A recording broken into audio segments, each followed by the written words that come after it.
Let's start this 8th webinar of the ITS conference of today on the topic shared mobility en masse. Good afternoon to all of you.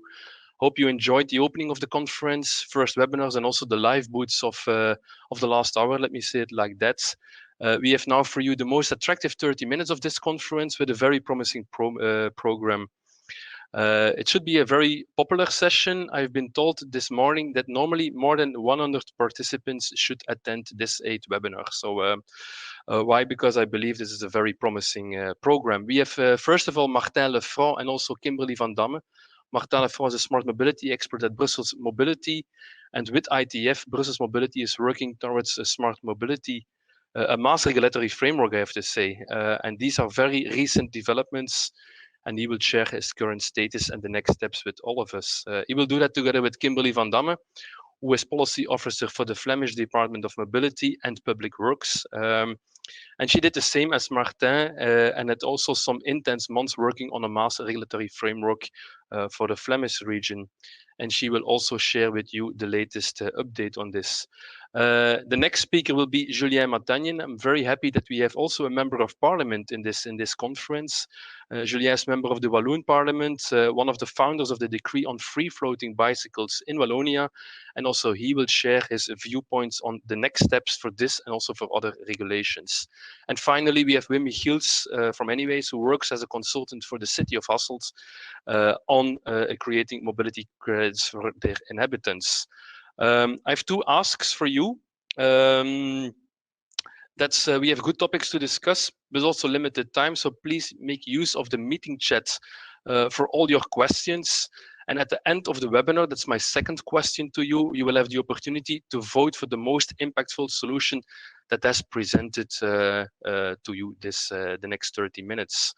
Maybe you ask yourself, what is the red thread for all the upcoming presentations? As Deloitte, we published 2 years back a publication on the relevance of having future-proof legislation for mobility innovation. And one of those angles, collaborative regulation, is exactly what is the strength of all the 4 presentations that you see in a moment. Collaborating with private sector, with also public stakeholders to come up with the best legislation for future smart mobility innovation.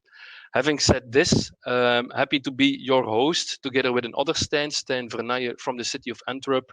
We will keep an eye on the timing of this session.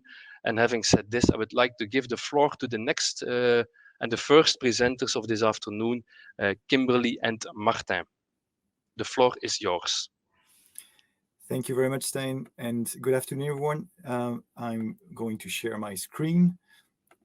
And thank you very much also to ITS.be for allowing me to present to you as much as possible regarding our future regulatory framework for the Brussels Capital Region, specifically about mobility as a service. I think it's important to give you a few words on the way we got here.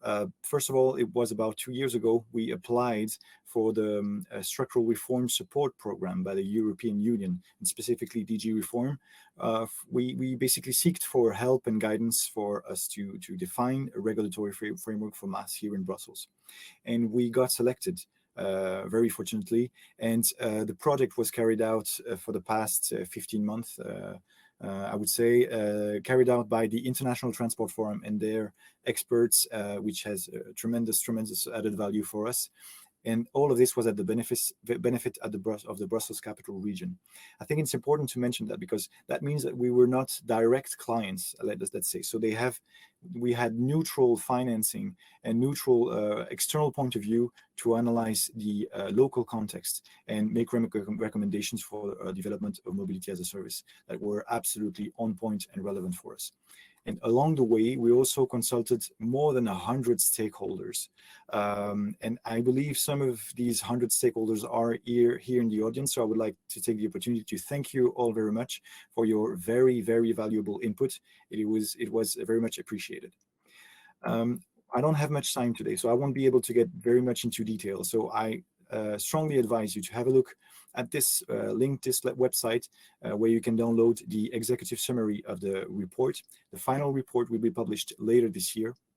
but we have already quite a lot of details there.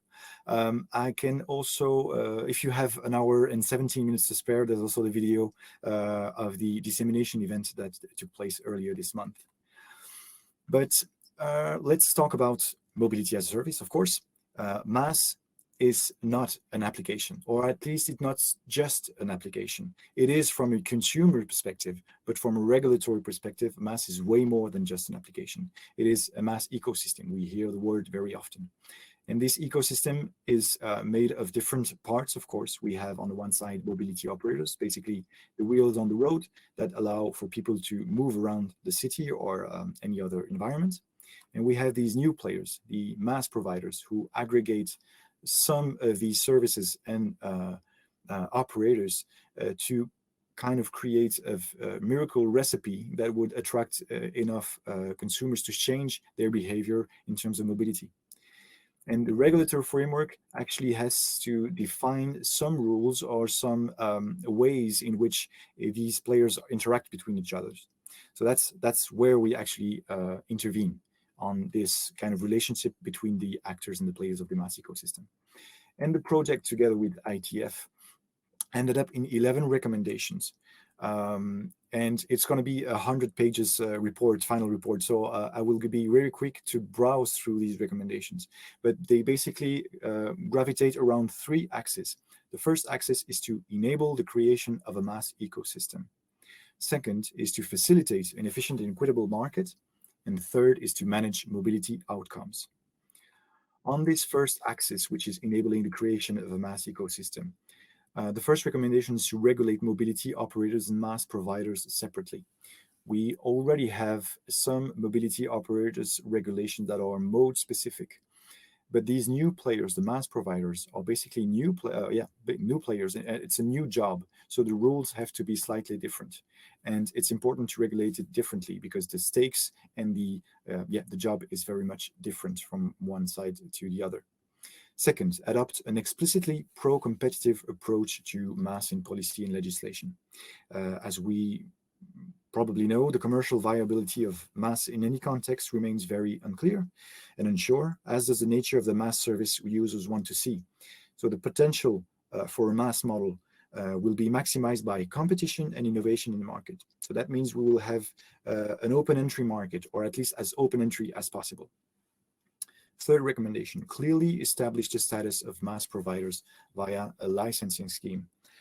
MaaS providers represent a new entity in the transport market, and at this early stage in the development of the regulatory framework, only minimal conditions should be incorporated in the license, but we have to be able, as an authority, to be able to keep track of these new players and how the market evolves. Fourth recommendation, review conditions for mobility operator licenses to ensure they do not include barriers to developing MaaS. On the existing mobility operator regulations, we have to work to make them evolve and avoid any barriers for the development of MaaS, because these MaaS players have to rely heavily on the mobility operators and how they operate. Add mandatory minimum data sharing requirements relating to informational and operational data to licenses for mobility operators. So that means, of course, that there are some data that inevitably has to be shared between these players for MaaS to actually function, for MaaS to actually exist. So we will define these for all operators and all mode-specific regulations. We will define the minimum requirements for data sharing for MaaS to actually function. Second axis, which is facilitating an efficient and equitable market. Here's the set of recommendations. Build mandatory consumer data portability, subject to user consent, of course, into the conditions of all mobility operator and MaaS provider licenses. Data on individuals' on-trip behavior should be shared among the operators that provide part of an end-to-end trip to enable the development of personalized travel services. Basically, every players in the MaaS ecosystem has to better understand the behavior of their users, and there should be minimal data portability between the players. Adopt competition safeguards as part of the MaaS provider licensing framework. There will be players that will be both MaaS providers and transport providers. And in order to avoid any kind of cross-subsidizing situations and create an inequitable market, these safeguards will have to be defined. Third, ensure public transport operators have the freedom to negotiate the terms of public transport ticket resale with mass providers, who in turn should be free to determine the pricing of services to consumers. So this is pretty big, but it's pretty important for actually for the best perspective of a viable business model for mass providers. And make data reporting requirements to public authorities specific and directly related to regulatory tasks. We, as the Public Transport Authority or Transport Authority, we have a commitment to the citizens. We have a vision that we have to make happen, which is a good move. And we need tools to actually keep track of this evolution. So we need some data reporting at least. But everything that we will ask will be for a specific purpose, of course. It's not because the data exists that we will require the reporting of that data. And third axis, which is manage mobility outcomes. Well, the Good Move policy package should remain the key vehicle for implementing sustainable urban mobility policies. At first, we saw MaaS and its related regulations as a strong lever to make Good Move happen. But actually, we want to add as least possible restriction in the MaaS regulations for the mass market to grow and evolve. And I think it's actually a pretty good complement for the Good Move sustainable urban mobility plan and related policy package. That means that they are strong enough to make the vision happen. And MaaS is just a way to get there, but all the other flanking measures are very, very strong and efficient to get where we want to go. So the next step is basically to build that ecosystem. What does that mean? These 11 recommendations will have their life on their own, and our job is to make them as alive as possible. There will be, of course, a MaaS ordinance that we've already started to work on, which will be as light as possible at first. And our intention is to make it effective by second semester of 2022. And for the rest, we have basically a roadmap, a guideline, which is this report, this final report of IEF, that will help us go ahead and work on separate actions and policies altogether. Thank you very much for attention.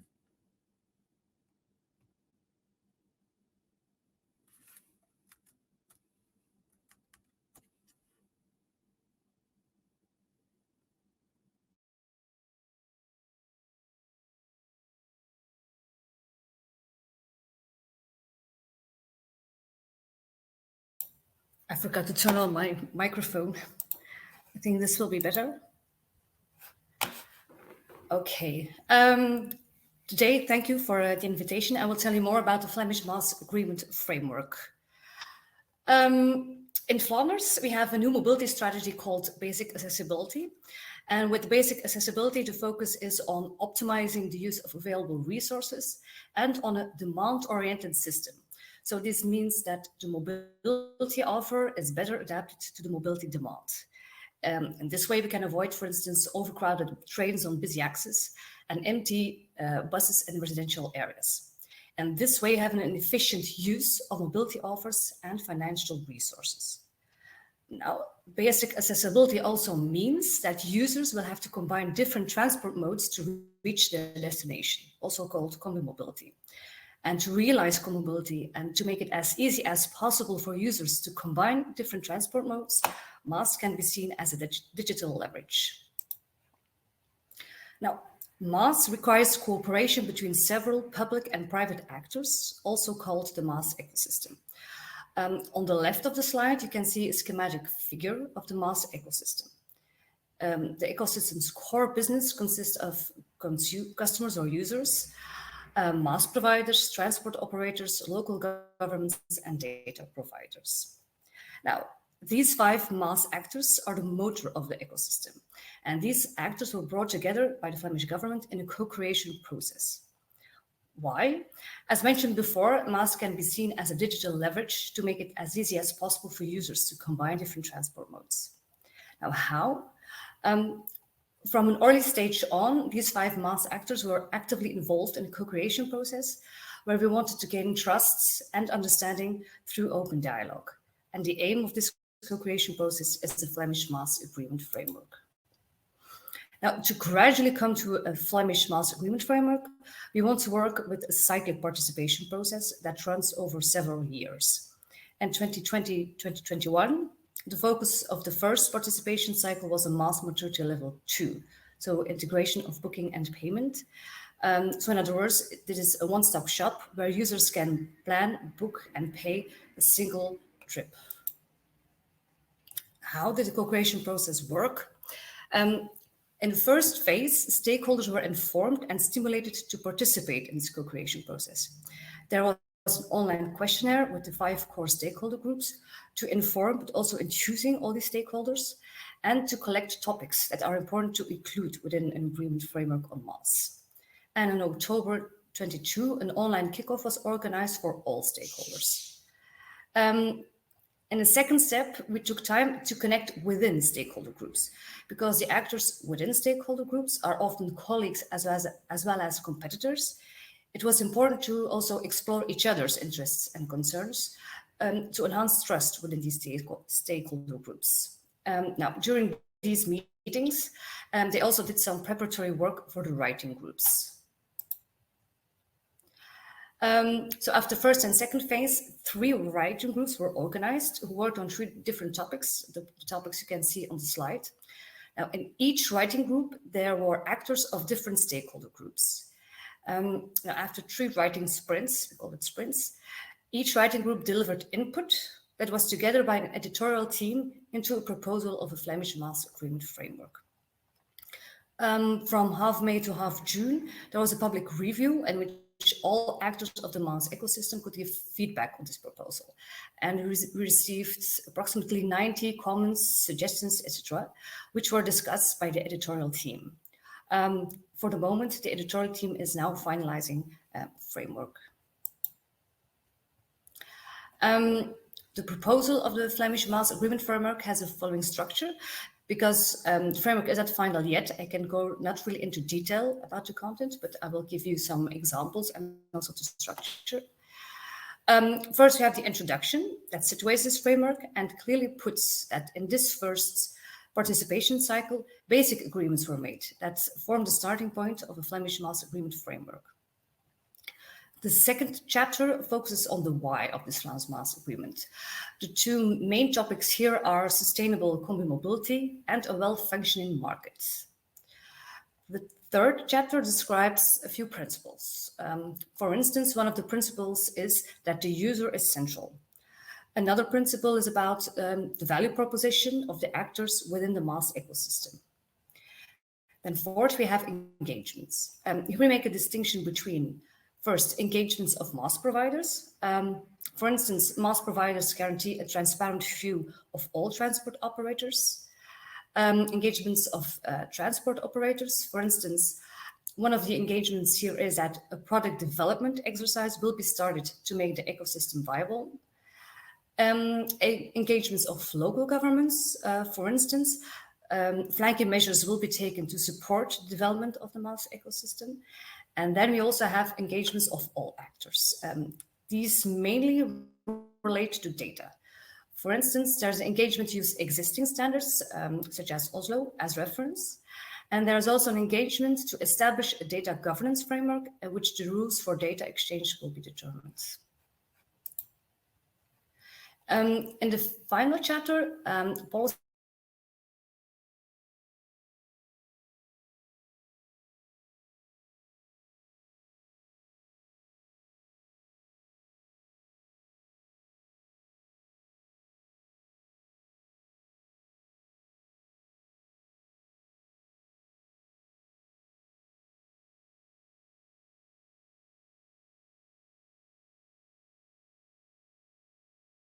and Maas operators separately. We also hear the same thing with our colleagues in Brussels. And finally, there are also some recommendations about financial aspects. For instance, financial support for technological developments of in-house services, but also innovation support so that Maas providers and mobility operators can comply with existing standards. What are the next steps? For the moment, we are finalizing the Flemish MAS agreement. I hope we can publish the result in October or maybe November. Additionally, we're also thinking about the next steps, how we are going to approach the next cycle of the co-creation process. Now, conclusion, when we asked the stakeholders in our latest meeting how they experienced this whole process, they indicated that it was good to get to know each other. There was an open communication and that important sensitivities were identified. All stakeholders also indicated that there is an intention to work further in this co-creation process. And the overall conclusion was that it was an intense and sometimes difficult process, but also that it was a valuable process, and which is clear that there's still a lot of work to do, but that we have a good base to build further on. So that was my presentations. If there are any questions, please don't hesitate to ask in the chats.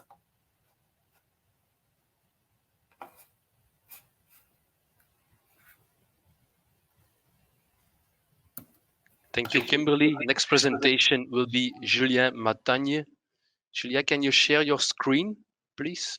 Yes. Hi, everybody. Thank you very much, Stijn.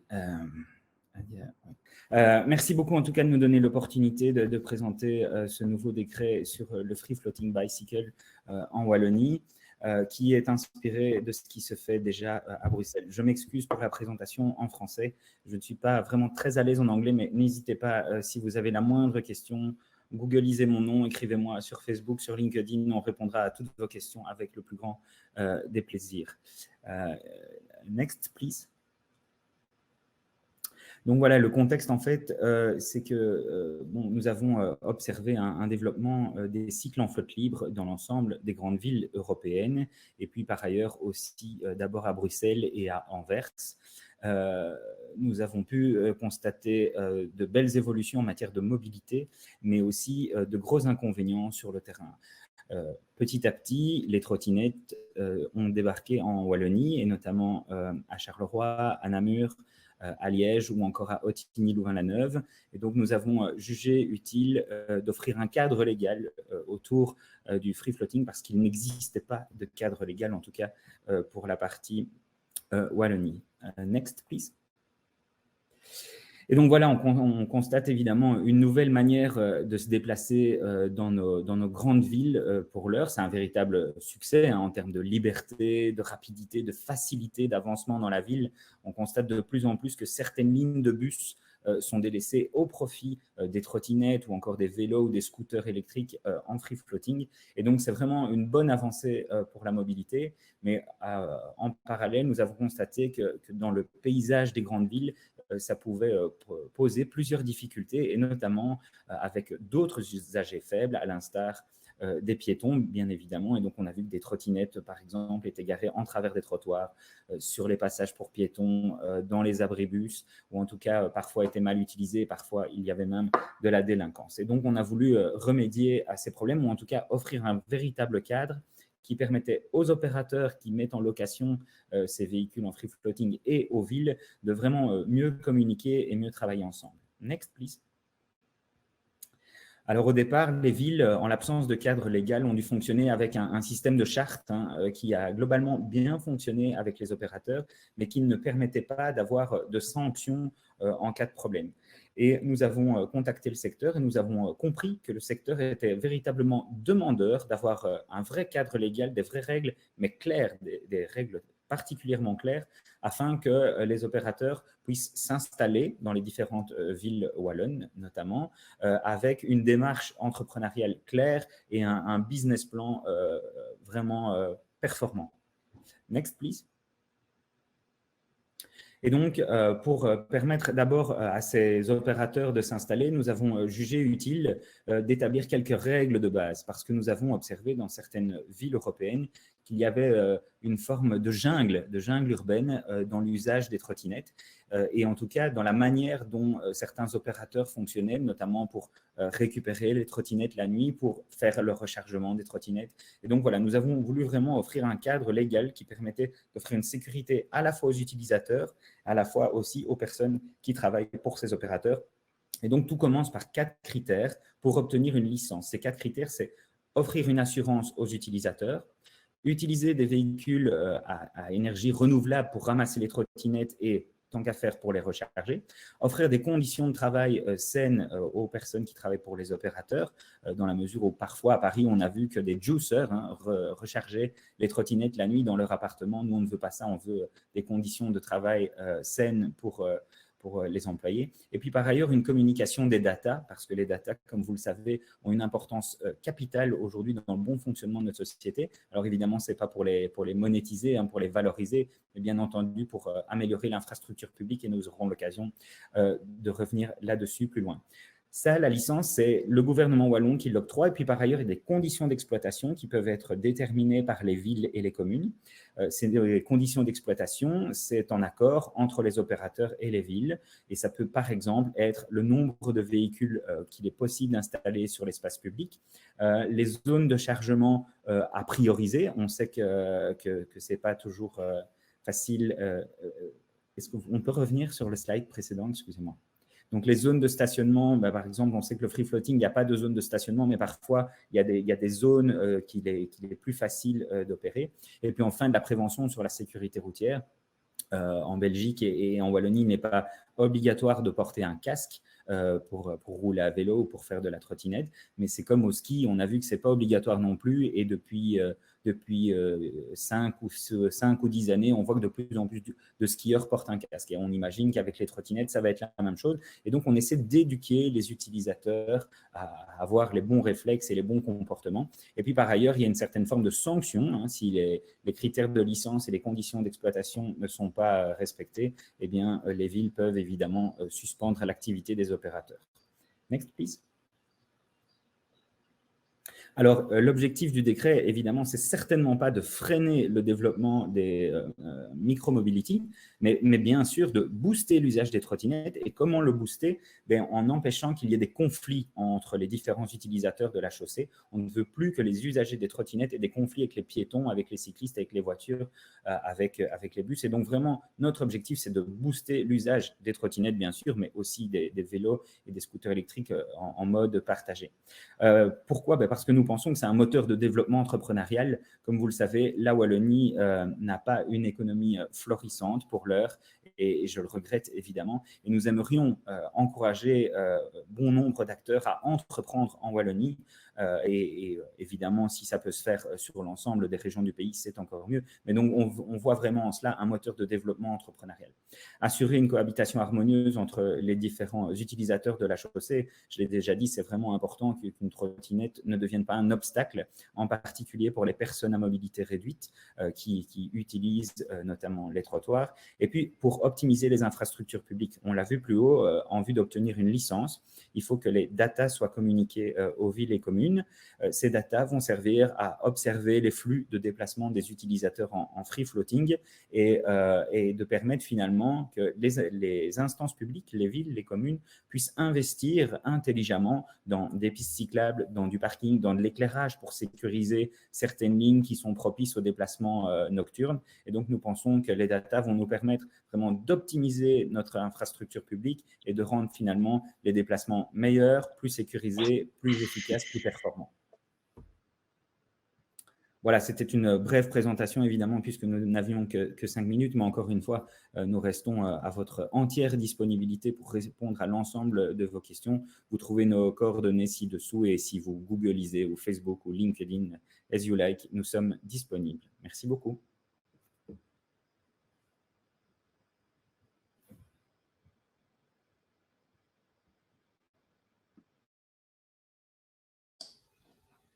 Sven, shall I take over? Yes, you can, Wim. I think we lost Stan. I think so too. That's why I'm asking you. So good afternoon, everybody. It's 4 o'clock. I will do my best not to waste your time. In the next 5 or 6 minutes, I will present to you a project that is actually still under development. So it's not finished yet at all. We've only just got started. And it's on the mobility credit for the inhabitants of the city of Hasselt. My name is Wim Michiels. I work as a consultant for the city, and I will present this to you. So I don't want to kick in open doors, but it's clear to everybody in this sector of transport and mobility that we are on in a time where things are changing. It's interesting to see that it's taken us 40 years to reach the level of car use that we are used to now, and that over the last 20 or 30 years, not very much change has happened in most of Western Europe and the rest of the world actually as well.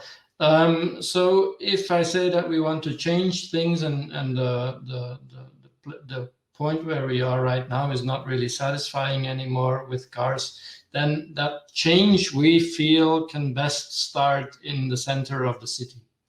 And in the city of Hasselt, just as any city, the streets in the center are filled with cars practically all day. So this is not just a problem that the city of Hasselt has, and any other city will have the same problem too. With that come a lot of problems, and mainly that where these cars are parked, there's less space for other modes of transport and for greenery. So what we want to achieve is that these cars that are mainly from inhabitants, staying there all day long, often not moving for many hours in a row. We want to slowly but certainly put them somewhere else. And we want to incentivize this by offering people a choice between a free space, which they have right now, or the right for a free space for their car in front of their door or in their street somewhere, but instead choose something else. So that we can make more green and provide more space for bicycles and pedestrians in the city center, because that is also what inhabitants ask for. If I say that we offer something else, then what is that? Well, the other modes of transport, sharing a vehicle is certainly already better, but in Hasselt we also have a fantastic railway station that serves the city pretty well. We also have a lot of buses and the new forms of semi-public or private public transport, such as bike sharing, and even steps are coming to Hasselt as well. So we have other options than the car, and we would like to create incentives for that for our inhabitants. So what is the architecture, overall architecture of our plan, our vision? We as a city, we want to provide a means to communicate with our inhabitants, to offer them this other solution, to offer them a mobility budget that they can use in a different way than they have their right for parking today. So at the end of the day, we will have to find the budget, the means to do so. And we will give people either credits or a real budget, just like companies are doing now for their employees. And having said that, I think it's also an interesting case for mass providers, because we think that the provision of an app, with which that the civilian or the inhabitant can actually start using all the other modes of transport is a crucial thing. So rather than trying to set up our own mass system or mass provider as a city ourselves, we are looking at two possible ways. Either integrating a mass in the Stads app, which will be an app that is primarily for inhabitants, and where inhabitants can come into closer and more direct contact with the local authority, but they can also see local news, etc. And we feel that there's an opportunity to integrate one of the existing mass applications, or perhaps a new one, in this app. whether that is done by in 2 steps, by immediately integrating one, or by deep linking, as it is called, that remains to be seen, but we are investigating that at this very moment. This project does not stand on itself. The mobility credit is a means to try to get the inhabitants to use their car less and to have less cars in the city center. For people visiting Hasselt, we have a complementary project called Mobicon, also very interesting. If you want to know about it, let me know. I can tell you more about it. And then obviously this whole idea can only work if there are enough physical Mobipunten places or mobility hotspots, places where you can actually take various kinds of alternative transport systems, such as the railway station and bus stations and so on. And this can also only work, we feel, when there is some sort of rewarding or nudging and or third payment principle, whereby the city will also offer lower fares for those modes of transport that are most sustainable. So that is the whole picture of the mobility credits that we are going to hand out to our civilians. Any questions, put them in the chat or contact me, wim@anyways.eu. If you are a city and you are interested as well, please note that we have filed this also for the City of Things call that has recently been out, and maybe other funding opportunities. But if you are a city, let me know that we can join forces if this is interesting for your city as well. Thank you very much. Thank you, Wim, for this very nice presentation that you gave. I know we're a little bit over time. It's not so easy to end in time if you have only 30 minutes with so many inspiring presentations. So having said this, I would like to thank Wim again, you for this presentation, but also Kimberly and Martin for the very promising presentation on the Maas regulatory framework in Flanders and also in Brussels. And also a big thank you, Julien, also to give us more insights in all the regulation initiatives that you are taking in the Walloon Parliament. I believe this is very relevant for all of us. Thank you for this. Please do not forget to vote in the poll. We are looking for the most impactful presentation. What I see at this moment in time, that is the presentation of Kimberly together with Martin is leading the poll. You can still vote for maybe a few moments, and we will definitely report this back to later on during this conference. Having said this, I would like to thank also Sven for the technical support during this presentation, and also Stijn Vernijen from the City of Antwerp to help us in managing the timing, and also the meeting chat for this presentation. Rest me maybe to close this webinar now and invite you all to join also the plenary session that started a few minutes ago, and hopefully we see each other back in a moment during the plenary session. Thank you all and have a very nice Thursday. Bye-bye.